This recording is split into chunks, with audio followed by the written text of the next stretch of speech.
o programa Nossa Gente vai contar a história de quem transforma o trabalho em arte através do metal e da solda, como uma forma única de expressão, dando a vida a peças cheias de identidade e significado. Para o artista Armando Ferrarese, o que poderia ser metal ganha forma em um trabalho que exige precisão, força e sensibilidade, e que hoje já está presente em diversos países no mundo todo.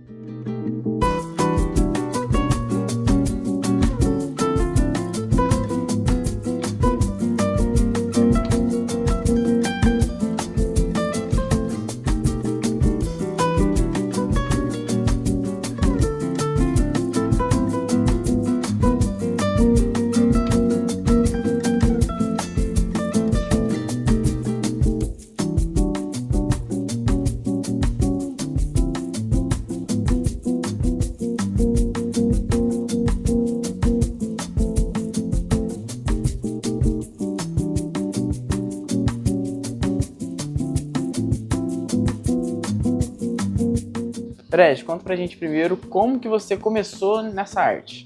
Ó, veja bem, o início de tudo, primeiro tem que falar lá atrás. Eu comecei com serralheria, comunicação visual, então foram várias oportunidades que eu tive de emprego para aprender. Para mim chegar na arte, se eu falar como eu comecei, eu vou ser injusto com todos que me abriu a porta, entendeu? Porque foi vários. Foi um degrau de escada até chegar aqui. Sim. Mas o ponto fundamental é que eu já gostava desse ramo.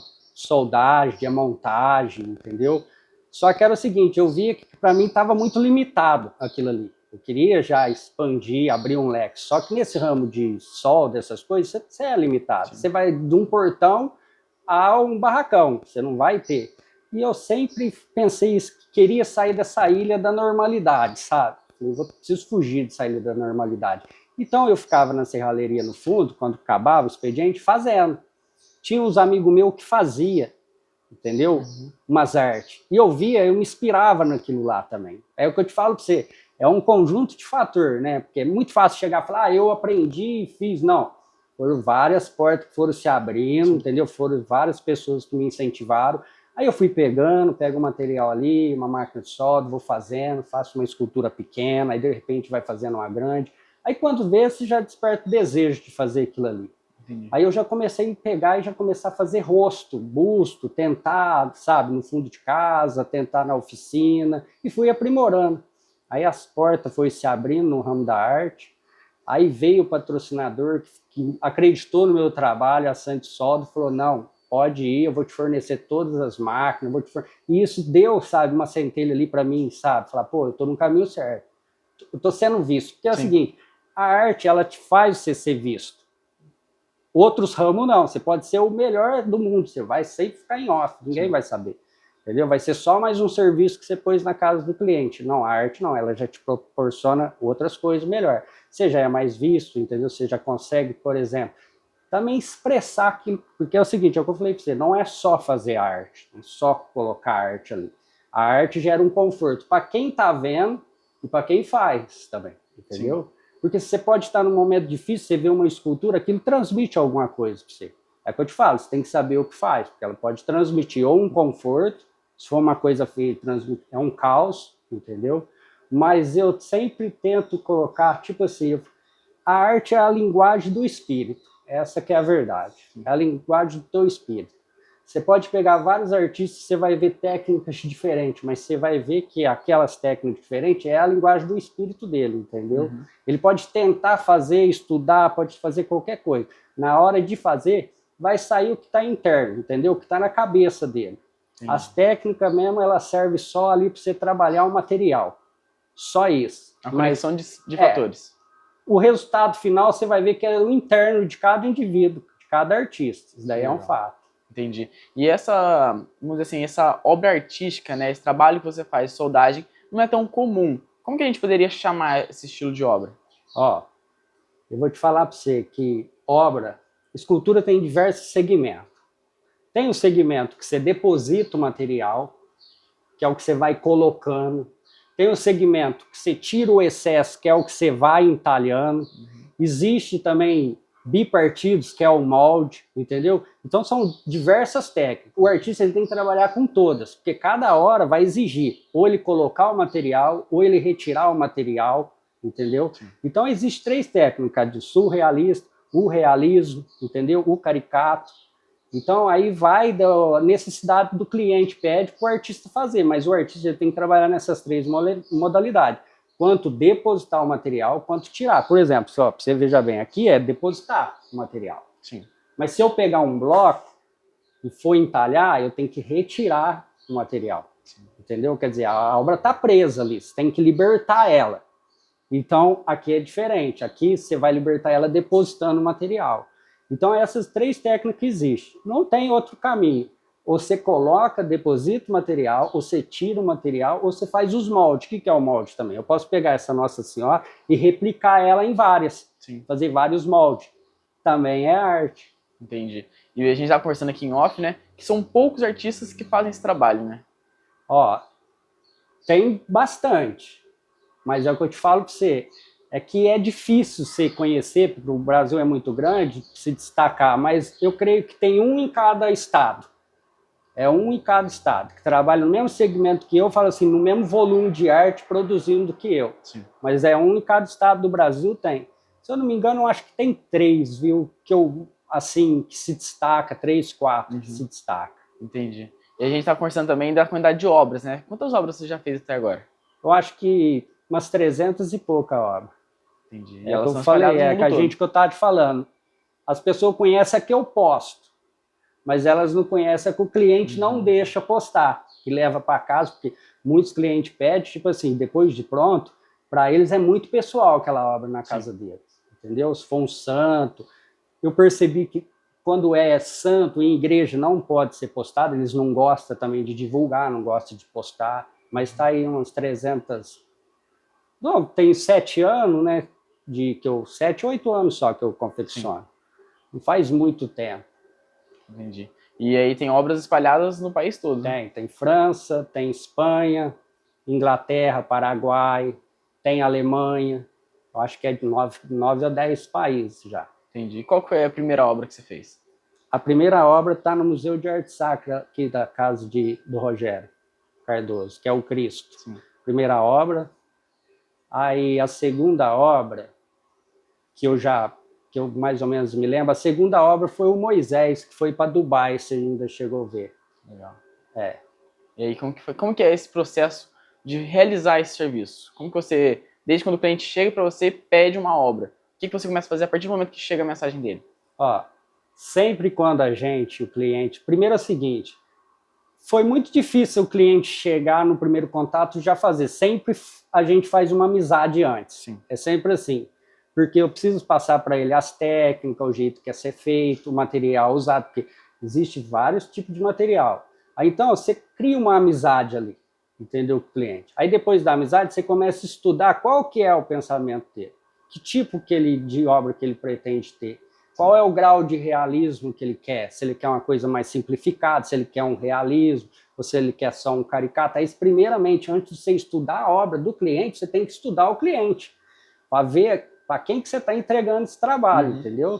Aí depois que a gente entra num bom senso, ó, tá assim, aí eu vou estudar as matérias-primas e vou apresentar para ele, se é o aço, se é o inox, vou apresentar as ligas de solda de material para ele, e ali a gente vai junto fazendo, porque é o seguinte, cada passo que eu dou eu mostro para o cliente, a gente faz sempre em conjunto, entendeu? Muitas vezes eu pego a ideia dele, que é melhor que a minha, entendeu? E coloco ali. Você tem que estar aberto. Sim. Porque o artista é o seguinte, se ele acha que já sabe tudo, ele não aprendeu nada, entendeu? Ele tem que sempre fazer e achar que ele não sabe nada. Porque se ele, eu já estou bom nisso, se ele tiver essa linha de pensamento, ele não vai sair dali, ele vai ser sempre raso, entendeu? Entendi. Então você tem que sempre achar, porque a arte é um eterno aprender, não adianta. Eu posso fazer 300, 400, 600, eu não aprendi nada ainda dentro da arte. Sim. E vou morrer sem aprender nada, porque você vai levar para o resto da vida e vai estar sempre faltando coisa para você aprender. Então eu penso dessa forma, eu sento com o cliente, a gente tenta aprender junto, fazer junto, para no final dar tudo certo. Legal. E esse processo leva mais ou menos quanto tempo? Você falou que são poucas obras que você faz no ano, né? Eu vou te falar, dependendo do tamanho, é 5 a 6, dependendo do tamanho. Há 6 meses? Isso. Não, 5 obras no ano. Ah, sim. Aí, ó, eu te falo para você, dependendo da obra, vai 5 meses. Eu já levei 5 meses numa obra. Porque eu faço sozinho. Porque é difícil pôr um ajudante nessa área para te ajudar, entendeu? Porque você trabalha mais ali no ramo de criação. Então, o que acontece? Como é lento, é de 5 a 6 obras no ano. Entendi. Porque tem obra que é 6 meses para fazer. Vamos pôr esse robô? 4 meses de confecção. Entendi. 4 meses, sábado, domingo, direto de confecção. Então é lento, entendeu? Só que, veja bem, eu posso fazer também com uma semana, se eu quiser. Vai ficar com a qualidade? Não vai ficar, entendeu? Então é o que eu te falo para você, o tempo da arte é o seguinte, você nunca vai conseguir dar o tempo para ela, é a arte que vai dar o tempo para você, entendeu? Sim. Você pode acelerar o processo que for, mas é ela que diz ali o dia que ela vai ficar pronta. Entendi. E qual foi a obra que mais levou tempo assim, para ser feita? Para a Espanha, as 12 batalhas do Hércules. Sim. Foi o touro com o Hércules.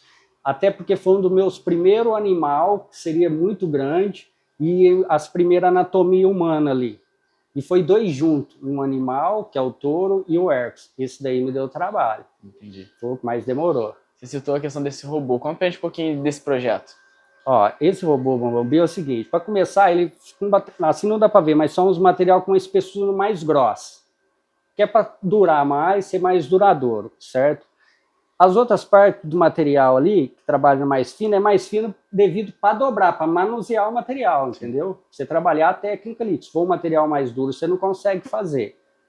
E outra coisa, o artista tem que ver quando ele vai fazer o seguinte, ele tem que ver a durabilidade. Ele tem que projetar já sabendo que o cliente vai colocar na casa dele, ele quer uma coisa que dura bastante, ele não vai criar uma coisa que em 6 meses enferruja. Então você tem que saber as partes que você coloca as peças grossas para durar. Tem mais essa. Sim. Eu não posso trabalhar com peça fina embaixo que ele vai enferrujar, vai deteriorar com o tempo mais embaixo. Uhum. Aí que tá.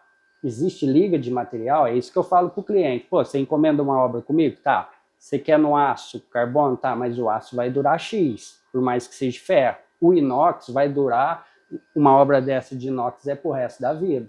Entendi. Então eu trabalhei com partes em inox, por exemplo, mas no chão, que ela vem estragando de baixo para cima. Sim.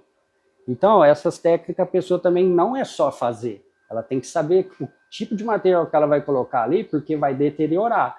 Tem que saber se vai ficar interno, se vai ficar externo, se vai tomar sol, se vai tomar chuva. Então tudo isso daí tá ali no contexto na hora da criação da arte. Você não pode sair criando sem fazer esse estudo, não. Legal. E você, alguns projetos também automatiza eles, né?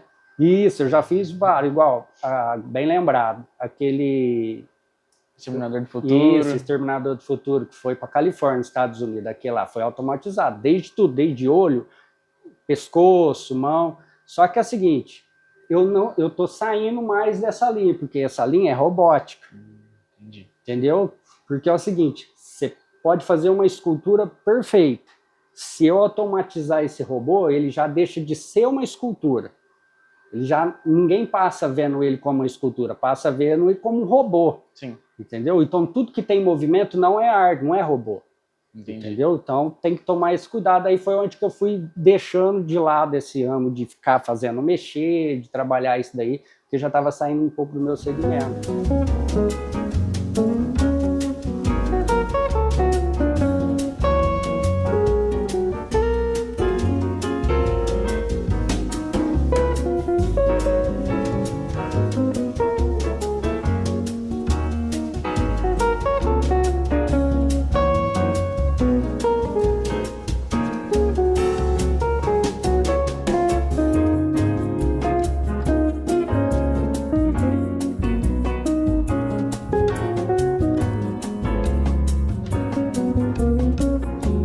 Peraí, você contou também da questão do material, né? A maioria dos seus trabalhos você utiliza sucatas, né? Isso. A maioria dos trabalhos, eu comecei mais com sucata. Vamos um pouco, 50% do meu trabalho foi sucata. Depois eu fui trabalhando com peças mais novas, porque o cliente, ele tem cliente que já não gosta muito de material negligenciado, reciclado, essas coisas. Já prefere matéria-prima mais nova. Aí eu fui trabalhando com uma matéria-prima mais nova, principalmente a arte sacra. A arte sacra você já tem que fazer ela sempre com material mais novo. Entendi. Porque ela já vai ocupar um lugar ali onde que vai trazer mais conforto para a pessoa, entendeu? Onde a pessoa vai ter uma oração ali, vai ter um momento mais interno com ela, pessoal. Então, a sucata não transmite isso daí. Sim. Então, aí eu já trabalho com material mais novo, igual que é o caso dela. Entendi. Conta pra gente um pouquinho sobre essa obra. Ó, essa obra é o seguinte, a técnica dela foi usada aí chapa de ferro, material, todo material ferro. Esses relevos aqui que você está vendo, que imita a renda aqui, isso daí, tudo feito manualmente, tudo na solda. Tudo feito manualmente na solda. E essa obra aqui é o seguinte, essa obra me levou 2 meses para fazer por causa dessa técnica, de relevo, de profundidade, porque a arte sacra, ela é uma arte que, como se diz, eu falei para você, ela leva mais tempo para ser feita. Por que ela leva mais tempo? Porque ela transmite isso, ela tem que transmitir esse conforto, sim, ela tem que passar isso daí, entendeu? Para a pessoa que está vendo. Então, se você fazer uma coisa muito poluída, muito bagunçada, você não vai transmitir nada para ela, entendeu? Porque a profundidade que vai trazer isso daí é a qualidade do trabalho. Sim. Quanto mais real tiver, mais próximo de você, ela vai parecer uma pessoa, né? Sim. Lógico, aí isso que traz o conforto. Legal. Então ela me deu um pouco de trabalho, mas por causa da escala do realismo que o cliente me pediu. E aí foi essa técnica, que é o anjo, também, casado, rosto de anjo de criança é muito difícil fazer. É um dos piores rostos que tem, é anjo e de criança para ser feito. E foi um desafio. E ainda falta mais a parte de trás para terminar, mas o cliente está gostando, está ficando satisfeito. Que legal. E você comentou também que ela foi o seu segundo rosto feminino, isso, né? E aí você falou dessa questão de transmitir. A gente olha para ela e a gente consegue ver uma expressão facial, né? É todo um trabalho para fazer isso. Então, esse é o papel fundamental do artista. Como foi meu primeiro rosto feminino, eu tinha ali uma missão muito desafiadora. Mas foi o que você falou. A intenção é isso. É a pessoa olhar, entendeu? E trazer esse conforto para si. Olhar e falar, ó, eu estou vendo a Nossa Senhora na minha frente. Agora, se você descaracterizar esse rosto, a pessoa vai olhar, e ela não vai transmitir nada, entendeu? E ela tem que transmitir. Sim. Eu falei para você, ela não tem que trazer conforto só para mim que está fazendo, ela tem que trazer para quem está olhando também. Então essa é uma das maiores preocupações minhas, sempre foi rosto, olhar, semblante, igual a gente estava falando. O semblante, muitas vezes, é mais difícil que o próprio rosto de criar, porque você tem que passar ali o momento que ela está vivendo, entendeu? Que é o momento de oração, então tem que estar transmitindo no rosto dela aquele momento de oração. Sim. Então, esse foi um dos fatores mais difíceis para mim, foi fazer esse semblante do rosto, por ser a segunda mulher. Eu tinha feito muito rosto, mas rosto feminino é muito difícil para entrar. Aí, quando consegui o dela, eu falei, eu vou tentar dar o máximo. E deu certo. Deu certo. E a pintura também foi você que fez, né? Isso, pintura ou acabamento, igual eu estava conversando, eu mesmo gosto de fazer.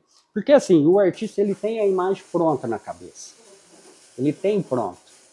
Por mais que ele não saiba pintar, ele já está vendo um resultado final ali, entendeu? Então, o que acontece? Se você passar para outro pintor, para transmitir essa ideia, pô, eu estou pensando nisso, não vai dar certo.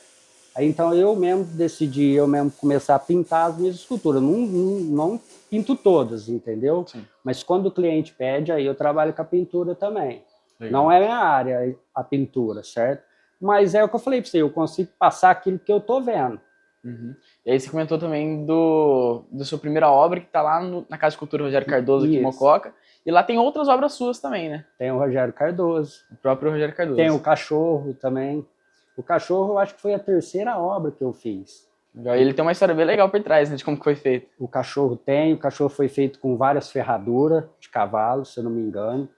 E o Cachorro foi um desafio para mim. Porque é o seguinte, pensa bem, foi 700 ferraduras. Cavalo. Imagina a energia, a pessoa carrega uma ferradura, já tem uma energia, imagina 700 ferraduras. E ferraduras são difíceis de moldar, são difíceis de trabalhar com elas, o manuseio delas. Então foi um desafio aquele cachorro lá para mim lá. Não foi algo tão fácil assim. Não, e pesado também, né? Ficou pesado. Mas graças a Deus deu certo. É o que eu te falei para você, né? A gente tem uma missão da arte. Quando a gente começa ela, a gente já vê ela pronta. Então, você vai ali aparando, tirando o excesso, você vai até se libertar, até você estar com a peça pronta, entendeu? E ele foi o meu primeiro cachorro também que eu fiz. Legal. Já tinha esse desafio também, já, por ser o primeiro. Aí eu consegui fazer aquele cachorro lá. Que legal. E aí, queria saber de você, quanto geralmente pesa uma obra dessas que você faz? Que você falou da questão do peso, né? Eu sempre, quando eu vou construir a obra, tudo que eu pego, eu vejo que eu estou colocando de peso. Tudo que eu compro. Eu compro, vejo, primeira coisa, quanto que pesa, para ir juntando quanto material. A maioria das minhas obras foi de 300, 400 a 1 tonelada. Igual aquele cavalo e o Cristo pesou quase 2 toneladas. Entendi. De material. E esse robô vai aproximadamente uns 350 quilos também. Bastante material. coisa. É, bastante material, né? Legal.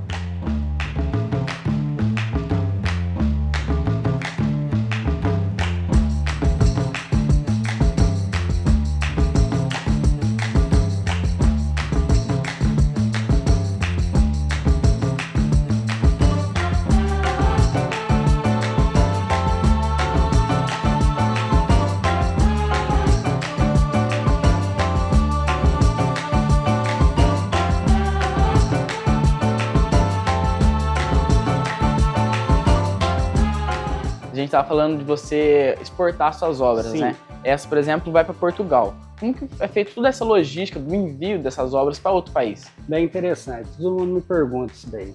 O pessoal acha que é um bicho de 7 cabeças, né? Ah, vou mandar uma obra para outro país. Mas não. É simples. O correio faz tudo. É o correio. Só que essa parte é com o cliente. Sim. Sempre, é lógico que eu corro atrás da logística, passo para ele tudo, mas a maioria é o correio. Tudo pelo correio. Então, existe esse fator que eu sempre passo para o cliente. Quando eu comecei aquele touro para a Espanha, ele ia ficar muito pesado no projeto que eu ia fazer. Só que como foi para exportação, eu já tive que trabalhar no peso desde o início, entendeu? Pensando lá na frente. Aquele leão que você diz, aquele que eu fiz para Berlim, fiz para a Alemanha, foi para Berlim. Era para ser feito no material, no ferro.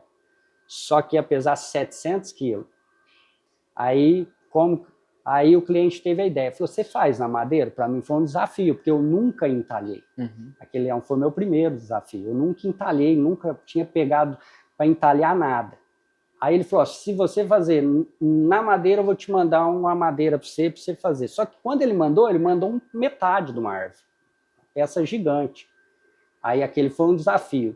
Fui fazendo até ele ficar leve para isso. Entendi. Porque o problema é o peso. Se você fazer uma obra muito pesada, ela vai ficar embargada no correio, no transporte, na logística lá, porque quando carrega 2 pessoas, é fácil de transportar para qualquer lugar. Sim. Agora, quando exige o caminhão-muque, todas as minhas estão exigindo caminhão-muque. Aí já fica difícil. O correio já não tem para colocar, o correio você já vai ter que ter um transporte separado do correio para colocar no caminhão do correio, só que quando chega no porto, porque tudo vai no Porto Santos, entendi. Quando chega ali, se for obra que 2, 3 pessoas carregam, você despacha, tranquilo, mas quando existe guincho, guindaste, essas coisas, fica amarrado. Não trabalha. Então todas, quando eu vou fazendo com essa experiência, eu já vou projetando para ficar leve, desmontado, se possível 2, 3 partes para montar lá, sim. Porque você tem que trabalhar essa logística também. Você não pode sair desesperado fazendo a arte de qualquer jeito, sem antes pensar aonde, por exemplo, como eu vou tirar daqui, como eu vou pôr em cima do caminhão, como eu vou colocar lá o chão. Por exemplo, muitas vezes a pessoa fala, vou fazer uma obra, ela pesa 300 quilos, 400 quilos. Tá, beleza. Só que é o seguinte, você não vai poder pôr uma obra de 300 quilos num chão normal. Você vai rachar o chão, você vai ter problema. Então, até na parte do solo, onde vai ficar a obra, você já tem que estar trabalhando. Ó, eu preciso de um chão assim, um solo assim, assim, assado, para poder estar recebendo a peça. Não pode estar colocando ela de qualquer forma. Legal. É muito mais do que só fazer a obra. É aí que eu te falo, aí você tem que trabalhar a logística, o jeito de enviar, o jeito que vai colocar, aquilo que eu te disse para você, o tempo, onde ela vai ficar. Você vê que interessante que é, Léo, a obra, se ela for ficar de frente para o norte, ela tem 2, 3 anos a menos de durabilidade, ou até mais, só dela estar de frente para o norte. Se você virar ela ao contrário, para o sul, ela já vai durar 2, 3 anos a mais. entendeu? Então, aquele sol exposto de frente para o norte já deteriora a peça. Então, é muito importante na hora de confeccionar, tá? Alinhando com o cliente, você passar isso para ele, aonde vai ficar? Dá para virar um pouco? Dá para você virar, colocar? Então, você tem que trabalhar tudo isso. É o que eu te falo, não é só produzir a arte. Você já tem que estudar um jeito de como ela vai parar lá para o cliente. Porque quando o cliente encomenda uma obra para você, na cabeça dele você vai fazer tudo e vai deixar lá para ele. Você não pode simplesmente fazer uma obra e falar, ó, agora está pronto, você dá um jeito de vir buscar, ou você coloca aí onde você... Não, você não pode. Então você tem que trabalhar... A logística também é um pouco canseira, viu? Que legal. E aí você comentou dessa questão dessa obra que foi para a Alemanha, né, de madeira. Então, além do metal, você também realiza outros trabalhos em outros materiais. Foi esse desafio na madeira.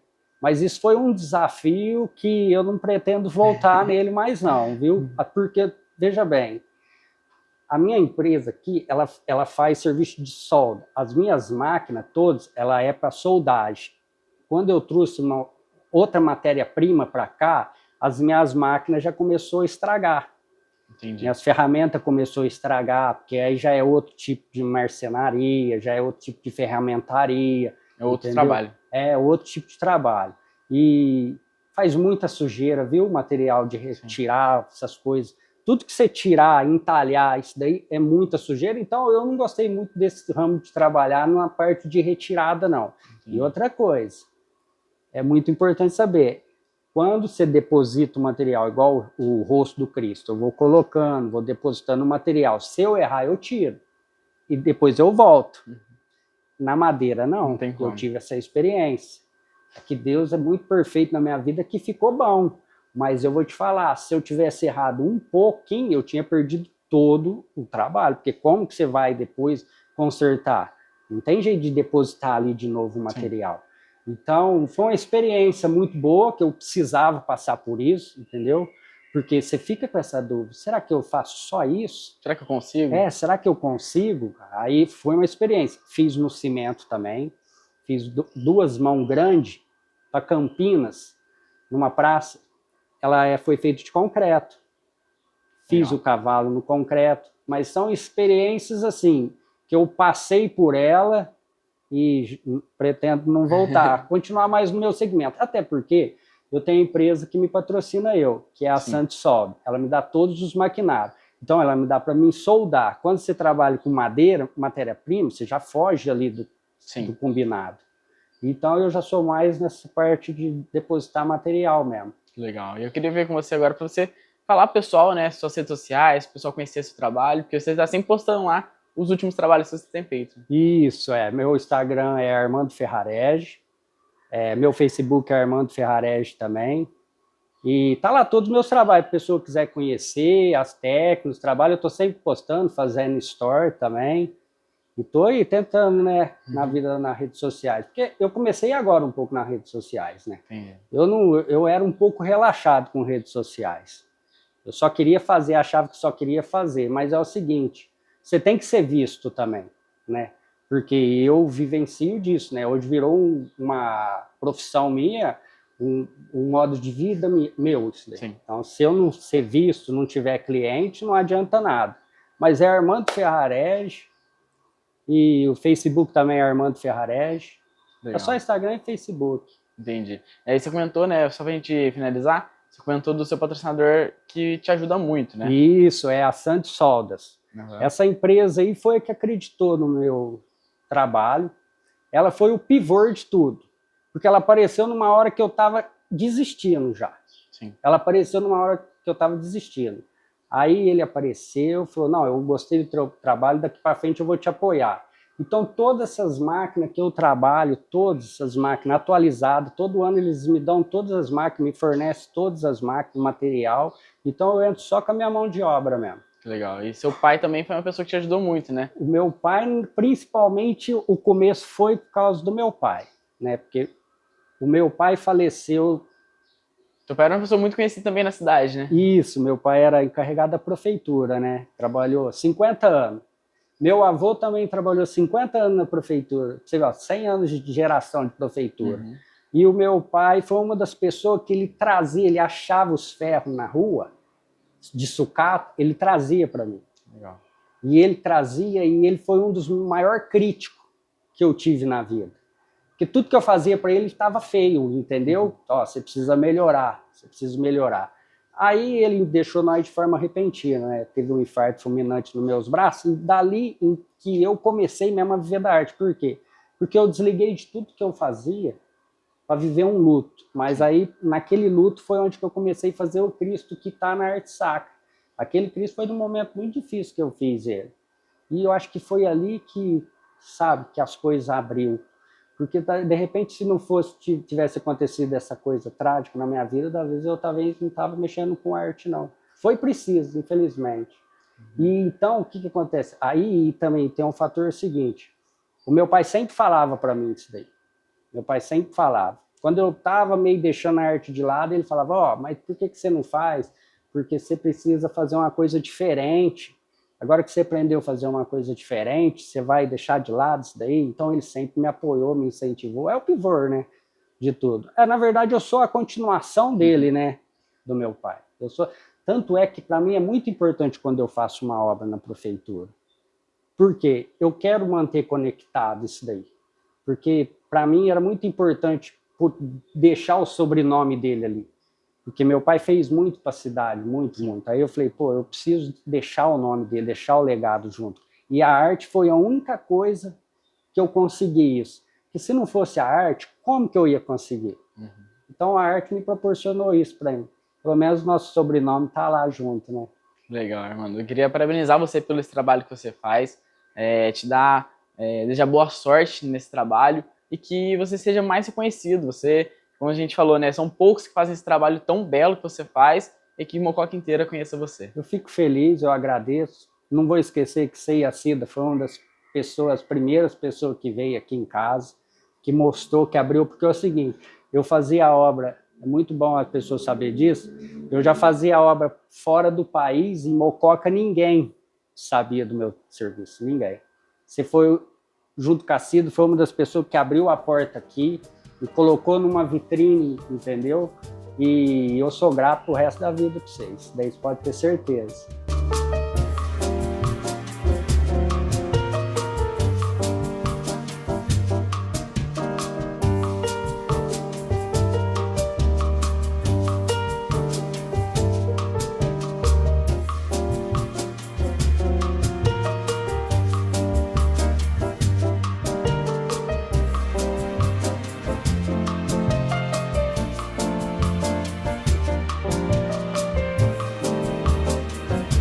E se você quiser rever essa matéria e também outros assuntos da TV Câmara Mococa, é só você acessar nossas redes sociais, seja no Facebook, no Instagram e no YouTube, ou no canal aberto 31.1.